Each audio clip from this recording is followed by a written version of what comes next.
Hola chicos, geografía número 11. Seguimos con nuestra submeseta del Duero. En el vídeo anterior hemos hecho parte de Burgos y Soria.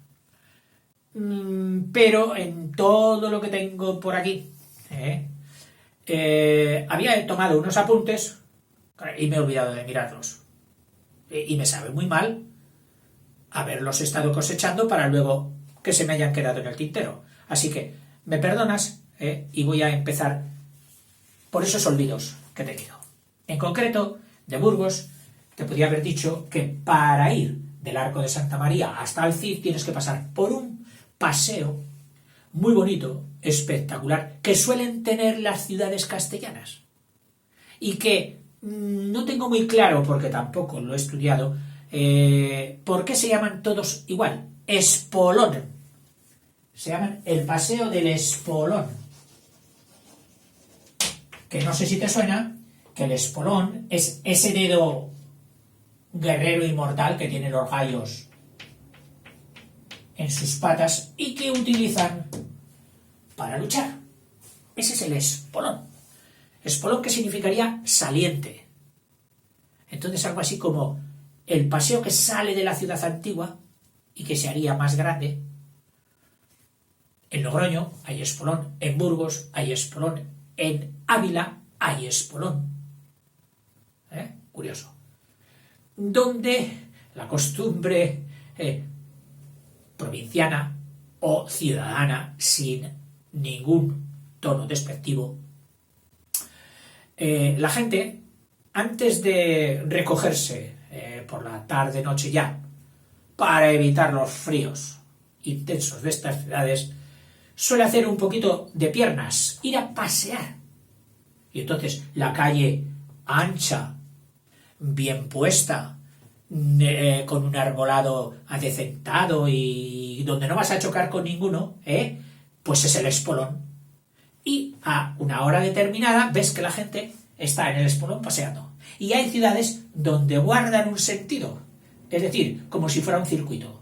Los que van hacia allá por la izquierda y los que vuelven por la derecha. Y plim, plan, charlando, hablando, los bares están a los lados, pueden sentarse, tomar algo, en fin, la vida de ciudad, de provincia.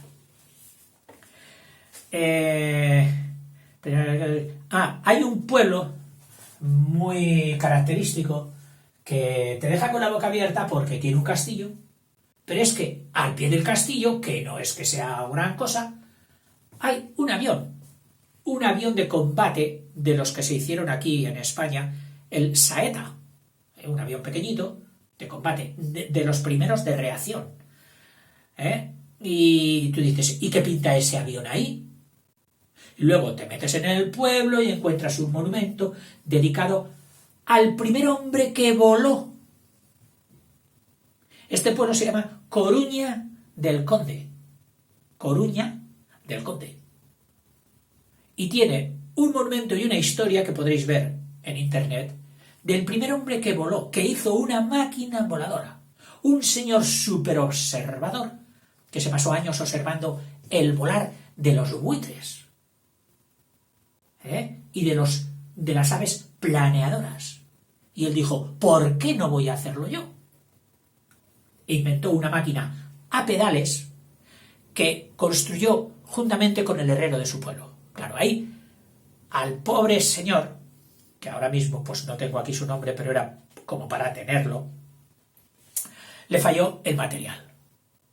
El material único que tenía metalúrgico en aquel tiempo era el hierro, y el hierro es muy pesado. Si hubiera tirado por madera fuerte y liviana, como podía ser la de bambú, pero claro, en aquel pueblo es que solo había chopos, como en toda Castilla, y el chopo no tiene fortaleza para eso, ni dureza. Cuando está seco sí, pesa poco, pero es que claro, es muy quebradizo, muy poco consistente. Y entonces él eligió, pues, el bello. Y cuentan que hizo un vuelo suficientemente extenso, tirándose desde el castillo, suficientemente extenso, pero que luego parece ser que el aterrizaje, pasado el río y en la explanada de enfrente, no fue muy afortunado. No obstante, se le ha reconocido sus méritos y tiene allí una placa del mismísimo Ministerio del Aire, reconociéndole y agradeciéndole sus esfuerzos. Y en prueba de agradecimiento, pues le dieron ese avión, que seguramente pues estaba ya para desguace, y está allí, en Coruña del Conde. Hay en Burgos unos bosques que yo los llamo los bosques de hadas. La sabina es una conífera hermana del enebro. Se diferencian básicamente en el color un poquito más oscura y en que no tiene las hojas pinchantes punzantes como las del enebro. Estas sabinas suelen tener por toda la península desarrollo arbustivo, es decir, pequeñitas, un poquito más altas.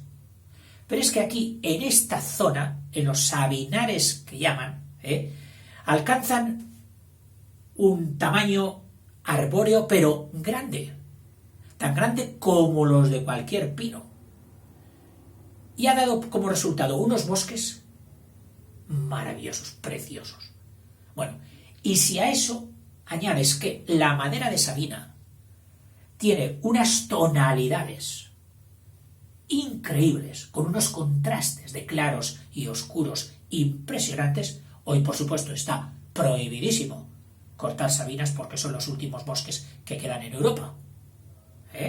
Está tal. Pero bueno, todavía puedes encontrar por los pueblos, como me encontré yo en uno, un mostrador de sabina. Precioso. Yo le llamé el pueblo de los 2 milagros. No me acuerdo cómo se llamaba. A lo mejor lo tengo por aquí. No lo tengo. Y lo llamé de los 2 milagros porque no había paro en un momento en que en España había una crisis de paro laboral impresionante. Trabajaba todo el pueblo. ¿A base de qué? La madera. Y es que había allí unos bosques súper fértiles para el pino. Nunca he visto tanto pino junto de tal grosor. Porque el pino, como cualquier ser vivo, compite por el terreno y el espacio. Y cuando está muy junto, sería raquítico. Por eso, según la potencialidad del suelo, los madereros entresacan, es decir, quitan y dejan los pinos huecos para que puedan hacer más madera. Pero allí no. Fabuloso. Bueno, pues aquel que se dedicaba a el pueblo se dedicaba a la manufactura y tala de los pinos, de la madera de pino. Y tenía el bar, que era el otro milagro, que habiéndose cerrado en un tiempo, como tantos bares, cuando Hacienda vino y dijo, hay que declarar, hijos del barquita, y yo lo saco aquí para declarar lo que usted me pide y para construir lo que usted me pide, cerrado el bar. Y el pueblo, ya no tenemos bar, hay que buscar una solución. Y se han encontrado muchas soluciones. Pero bueno, en algunos no. Y allí la solución fue poner el bar sin nadie que lo lleve. ¿Quién lo lleva? El que entra. Tú eres un señor del pueblo, vas y a lo mejor hay alguien detrás de la barra, tú le dices, oye, ponme una cerveza. Pum, toma. Tú le pagas el precio que está estipulado ya en el cartel y él lo pone en el cajón. Y nadie mete la mano. Se va ese de la barra y llega otro. Y si no hay nadie que esté por allí haciendo funciones en la barra, otro cualquier vecino del pueblo, se pone él, coge una cerveza y ingresa, o una cerveza o lo que tenga de servicio ahí en el pueblo, tal. El resto, pues, jugando a las cartas, tomándose un café, etcétera, etcétera. Para mí aquello me sonó a milagro. Luego lo he visto en algunos pueblos, pero el primer pueblo donde lo vi fue ese. Hay otros pueblos, qué sé yo, me llamó muchísimo la atención en Burgos, Santa María del Campo, una torre de la iglesia que arroba, maravillosa, entre renacentista pero todavía con vestigios del lujo del plateresco. ¡Qué cosa más bonita! Santa María del Campo. Les mando un abrazo. Y un vestigio de un arte que en España pasó muy deprisa, que fue el godo, el visigodo, el arte visigótico. Hay una capilla, una iglesia, restos de una iglesia de arte visigótico, que tenía mucha influencia del arte bizantino de Bizancio, de la segunda parte del Imperio Romano, y que todavía se conserva ahí, en un pueblecito de Burgos, que se llama Quintanilla. En este pueblo, que le han puesto Quintanilla de las Viñas, guardan como un tesoro este vestigio de arte visigótico bastante visitado. El día que fui yo había una visita de alemanes que buscaban allí parte de su historia, de antes de invadirnos con los godos y los suevos y vándalos, legiones que vinieron de la parte del norte, y digo yo que estarían allí por eso. Un respeto y típico alemán de formalidad. Precioso.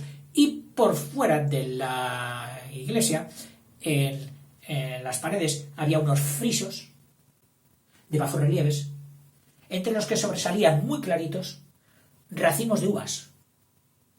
Y por eso a este monumento, famoso en la historia del arte de España, se llama Quintanilla de las Viñas. Viñas de la vid. Mira, sí que tengo aquí el pueblo de los dos milagros, aquel del mostrador de Sabina y de que no había ningún predio. Se llamaba el pueblo Doña Santos. Doña Santos. El románico de Burgos es precioso, comparable al de su vecina Palencia, que ha sido declarado Patrimonio de la Humanidad, el románico. Este es como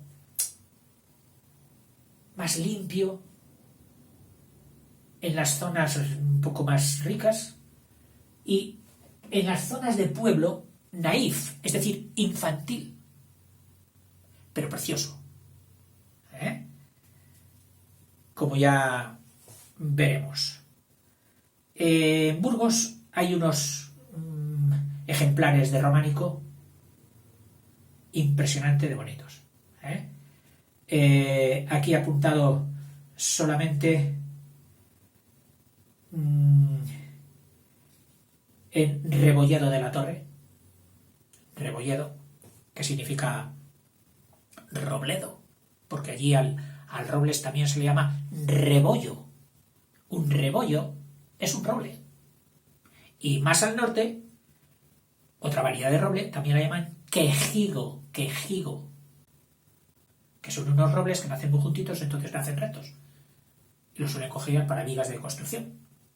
Rebolledo de la Torre. Y otra iglesia fabulosa que el que quiera ver, románico puro, sin mezcla, porque en España lo difícil es encontrar un arte que no tenga mezcla del anterior y del siguiente. Pues encontré una iglesia de un monasterio en Mave, que ahora me está entrando la duda de si fue en Burgos o fue en Palencia. Esto, vosotros que tenéis internet a mano, me lo podréis decir. Mave, qué cosa más bonita. Todavía conservaba toda la cúpula de cañón, toda la bóveda de cañón, un cimborrio impresionante, el ábside, todos los laterales con arcadas románicas. Maravilla. Con el particular de que el arquitecto había mezclado piedra roja con piedra blanca. Y entonces tiene unas coloraciones muy bonitas, muy interesantes. Eso de Burgos. De Soria también tenía alguna cosita, es muy característica. Es que son cosas muy interesantes. Tú dirás, sí, muy interesantes para usted. Bueno, que ya sabes que tú que tienes que estudiar, si quieres no me escuches estas cosas. Pero hay gente que yo sé que le gustan estas cosas. Fui a un pueblo de Soria, donde te he dicho que la meseta soriana, allí casi ni árboles. Para encontrar un chopo, y a lo lejos, que la cámara se iba detrás, y dice, mira, un chopo. Y sacarle una fotografía. Al entrar en un pueblo que estaba cobijado así como en una ladera,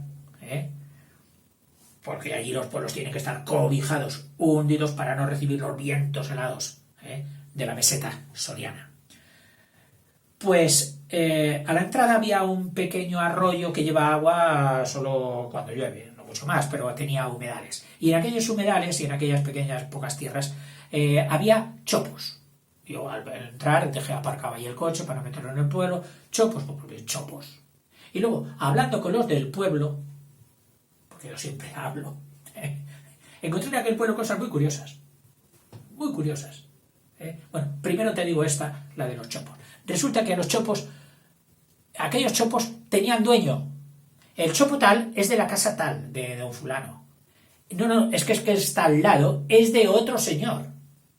Y yo dije, caramba, digo, en mi pueblo los chopos no tienen, claro, mi pueblo tenía mucho más chopos, choperas, ríos grandes, etcétera. No tenía que ver con aquellas casas. Allí, en Soria, en ese pueblo, el chopo era súper valioso, porque la poca madera que necesitaban para hacer las casas, para el bigamen y todo eso, tenían que sacarlo del chopo. Oiga, pero no es muy blando. No, pero es que aquellos chopos propios de la tierra hacían carne, iba a decir, hacían madera dura por el frío. Que luego ellos mismos se quejaban, dicen, ahora han venido la marca, no sé qué, holandesa tal, dicen que eso es papel, eso no vale para nada. Los chopos que valen son estos. Pero ellos no decían chopos, decían vigas. O sea, los llamaban vigas.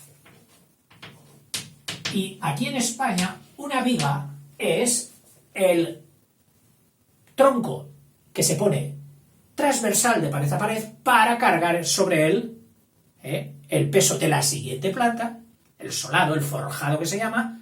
Eso es una viga. Al chopo lo llamaban viga.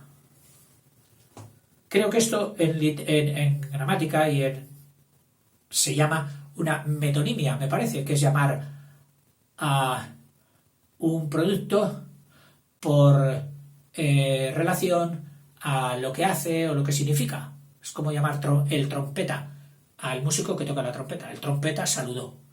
Bueno, pues algo así. Sería una de estas. O llamar al balón el cuero. Fíjate, le llamaban vigas. En aquel mismo pueblo tenía su frontón, porque el juego de pelota está muy arraigado en la zona de Burgos.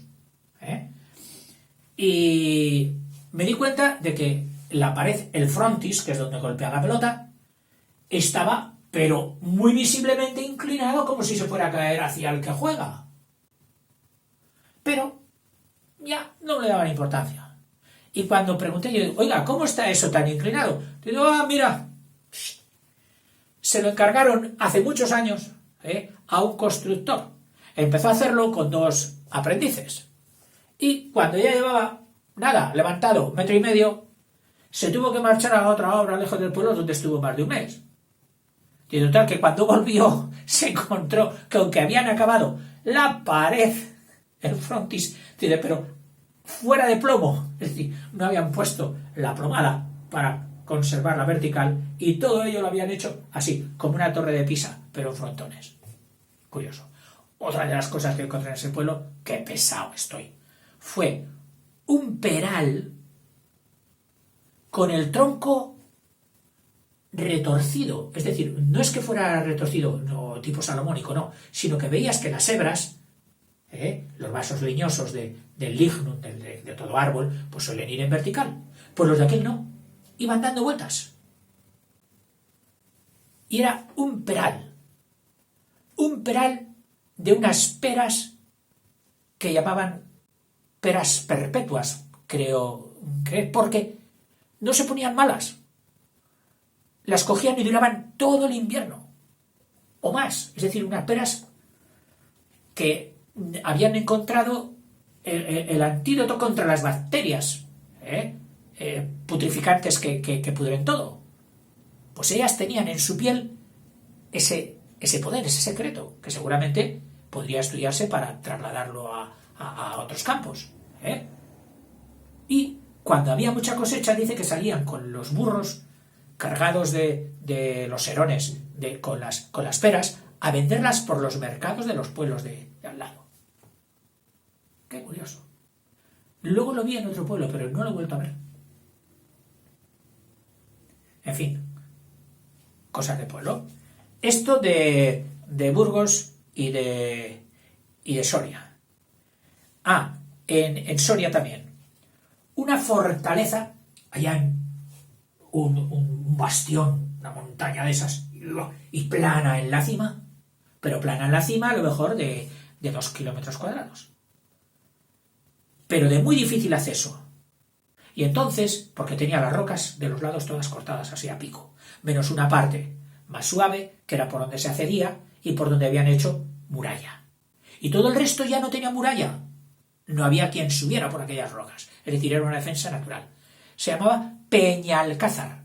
Peñalcázar, todo junto. Todavía estaba allí el pueblo totalmente abandonado y que tuvo bastante población. La iglesia derruida, todas las casas derruidas. Saqué fotos, que las encontrarás por ahí. Y era lo más parecido a el estado que presenta una población después de una guerra, que ha sido bombardeado, todas las casas derrumbadas, las vigas. Pues solo faltaba el humo para decir, aquí ha caído un montón de bombas. No. El que había destruido aquel pueblo no eran las bombas, era el tiempo. El tiempo. Cuando no hay conservación, cuando no hay mantenimiento, ejerce el mismo efecto que las bombas. Las bombas no lo habrían dejado de otra manera, de como lo dejó el tiempo. Impresionante. Peñalcázar todavía está allí, por si queréis ir a verlo. Bonito. En fin, y seguramente que los sorianos estarán diciendo, oiga, y no ha dicho tal cosa, y no ha dicho tal otra, y no ha dicho tal otra. No ha dicho, por ejemplo, que en nuestra ciudad, en Soria, hay un románico excelente, con una fachada de las más bonitas de España, de Santo Domingo. Una fachada románica de las que quitan el sentido. Preciosa. Más la iglesia de San Pedro Extramuros, que ya te hablé de ella. Y otros monumentos que tendrá Soria. Vamos a pasar a la siguiente, que es Segovia. Se encuentra en la ladera norte de Guadarrama y Somosierra. Somosierra y Guadarrama. Somosierra. Acuérdate, con el pico este. Segovia habíamos puesto 2 pueblos, que eran Riaza y Sepúlveda. Yo diría que sí que los habíamos puesto. Por lo menos están aquí, marcados ya con tiza. Riaza y Sepúlveda. Riaza y Sepúlveda. Si no te los metí en los 45 anterior, te salvarías de ellos. Pero si están metidos, no te salvarás de ellos, te los preguntaré. Con el puerto de Somosierra. De Segovia también está junto al río Eresma,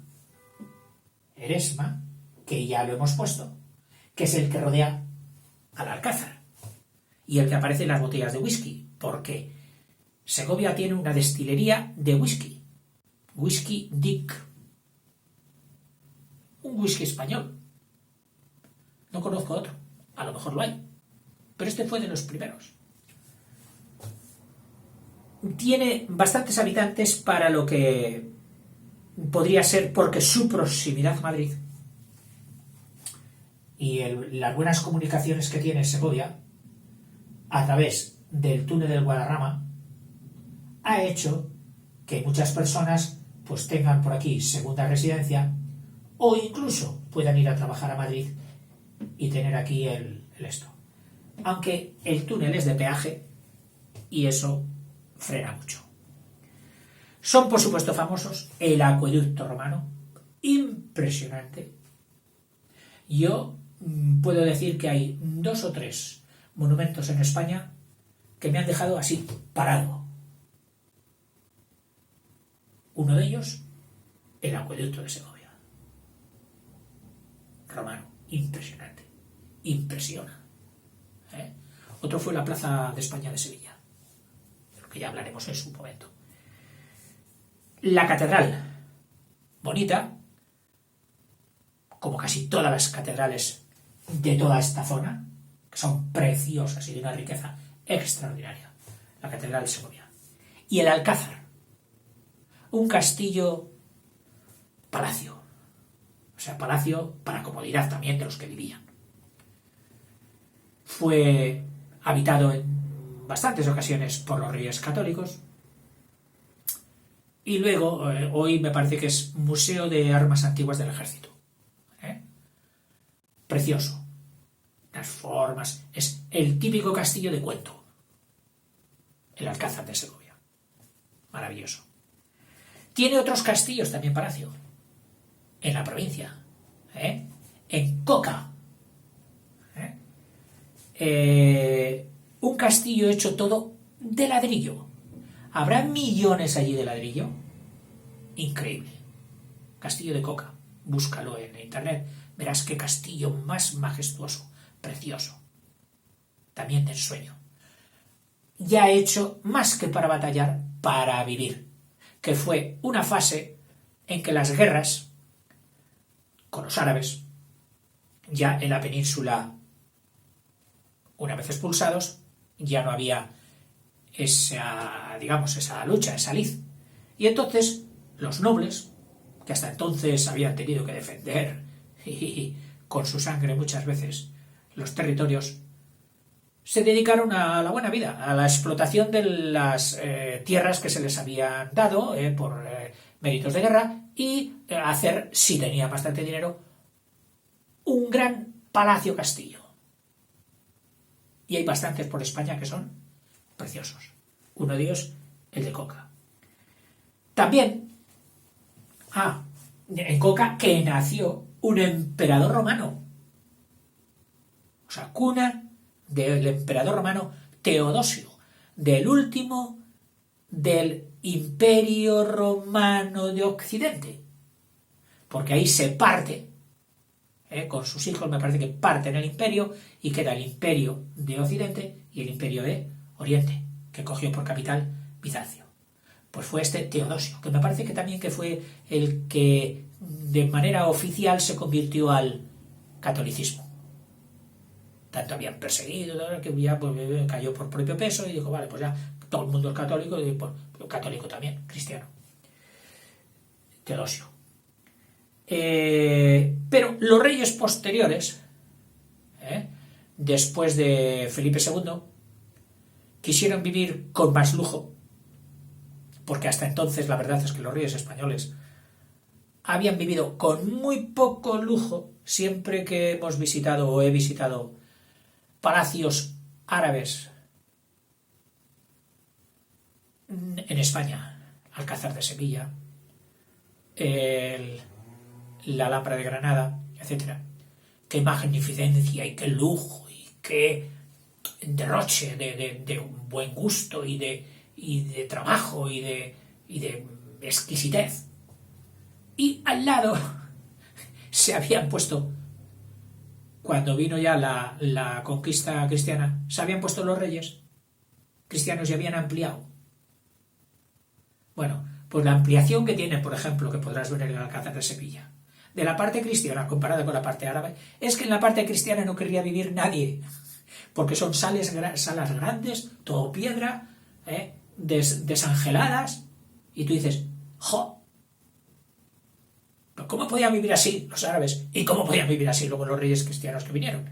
Y es que los reyes cristianos o estaban muy metidos en la batalla y en aquello que tenían que estar, o no tenían un duro. Me parece que las dos cosas. No tenían un duro, eran pobres de solemnidad. Hoy muchas veces una empresa dice, oh, esta empresa es muy potente, tal, pero no tiene cash, no tiene dinero, tiene posesiones, pero no tiene dinero para comprar y comer y llevarse una vida. Esto es lo que le pasaba a los reyes. Pero bueno, se dio la vuelta a la tortilla y luego ya, con más lo quisieron beber, y se hicieron unos palacios al estilo de los que ya se estaban haciendo en Francia, aquí en Segovia, y lo hicieron aquí, para pasar desde Madrid, que era donde vivían, a los palacios. Aquí, en este pueblo que se llama la Granja de San Ildefonso. La Granja de San Ildefonso.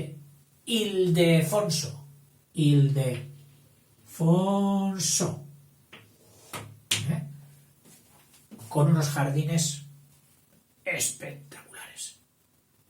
Recuerdo que llevé una vez a mis alumnos desde Valladolid y era el 1 de mayo y aquel día se abrían los surtidores. Y un señor abriendo, claro, con un sistema antiguo, no motorizado. Era todo por presión. Es decir, habían construido un depósito muy alto y por presión natural subían los surtidores. Y cuando subía el surtidor ancho, luego caía por el viento un poquito, caía fuera de lo que era el estanque. Y mis alumnos, en vez de quitarse, allá puestos todos debajo para mojarse, lo que son los críos. Bueno, tenían 10 años. En fin, en los jardines de la Granja de San Ildefonso en Segovia. Dice, de los más bonitos de España. Otras poblaciones importantes, que ya te las había dicho, en Segovia son Cuéllar, que si está aquí es porque ya te la he puesto antes, Riaza y Sepúlveda. De Segovia,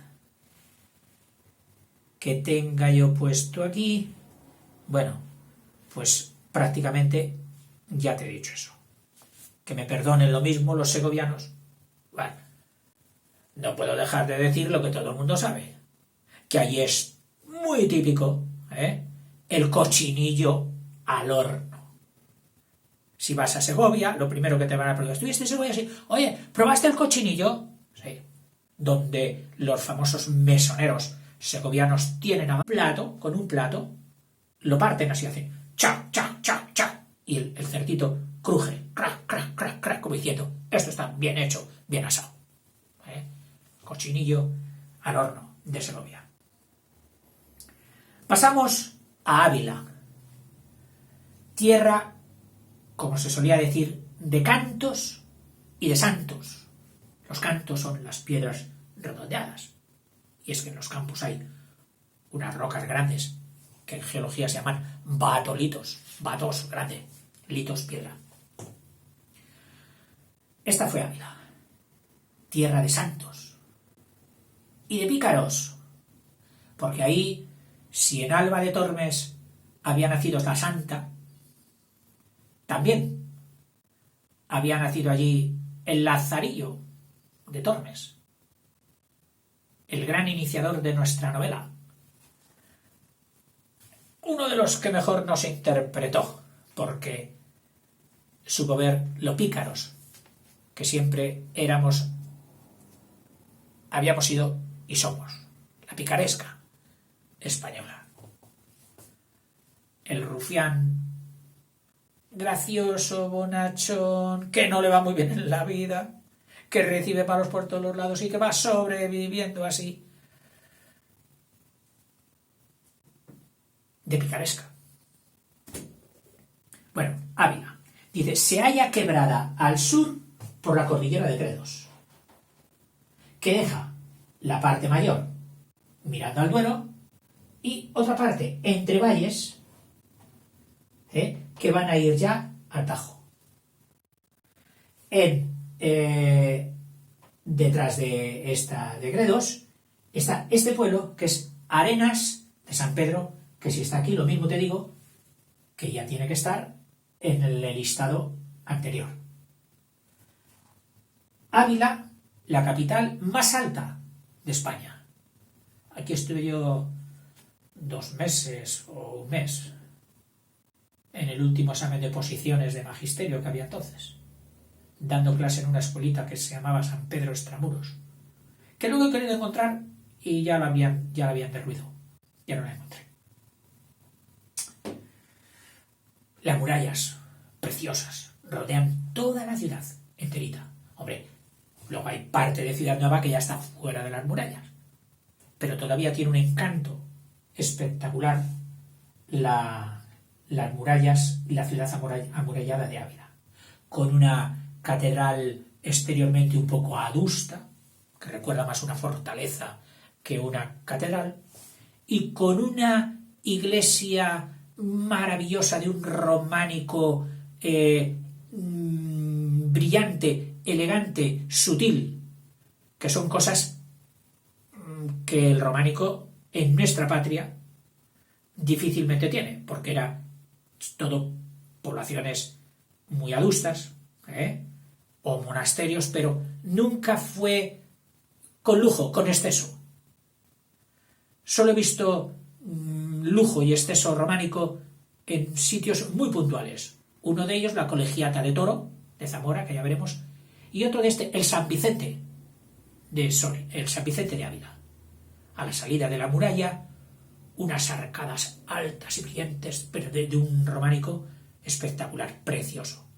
San Vicente de Ávila. La capital Ávila es la más alta de España. Habitantes, te los dejo a ti, pero estarán rondando a los 70 o una cosa así, 70.000. Está rodeada por murallas, su catedral también es muy bella. Fue la tierra Ávila de los antiguos betones que se encontraron los romanos cuando entraron, o baceos, una tribu muy fuerte que les costó rendirles. Esta tribu, o esta más que tribu, esta etnia, nos dejó los típicos berracos, que son como unos cerdos de piedra grandes, distribuidos por toda la provincia. Los berracos. Los más famosos son los berracos de Guisando, guisando como de guisar, el gerundio del verbo guisar, guisando, berracos de Guisando, que tenían pues seguramente connotaciones de tipo religioso,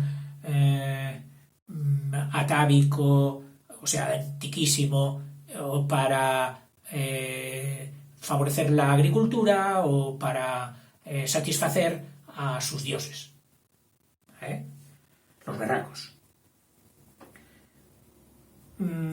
Las poblaciones más importantes de Ávila son Arenas de San Pedro, que ya lo dijimos, Arévalo, que está aquí en la carretera nacional 6 que sale camino de Galicia, y nudo de comunicaciones, como veremos, Cebreros, que está aquí, famoso por sus buenos vinos, vino de Cebreros, Madrigal de las Altas Torres, que fue el pueblo natal de la reina católica, de Isabel la Católica. Más de Ávila, pues tenía una antigua factoría de camiones de pequeño tonelaje, Avia, que no sé si habrá derivado en otro tipo de fabricación. Sé también que está por allí academias de los cuerpos de policía, me parece, y muchas más cosas que los apulenses, por no empezar ahora con Santa Teresa, con San Juan de la Cruz y con todo esto, lo importante que era Ávila. Ávila de los caballeros, que se llamaba. Y a los que me remito pues en los vídeos que he hecho de literatura con estos personajes. En fin, vamos a hacer otro descansillo antes de irnos a Valladolid, a Pucela, a ver el Pisuerga. Venga, hasta ahora, chicos.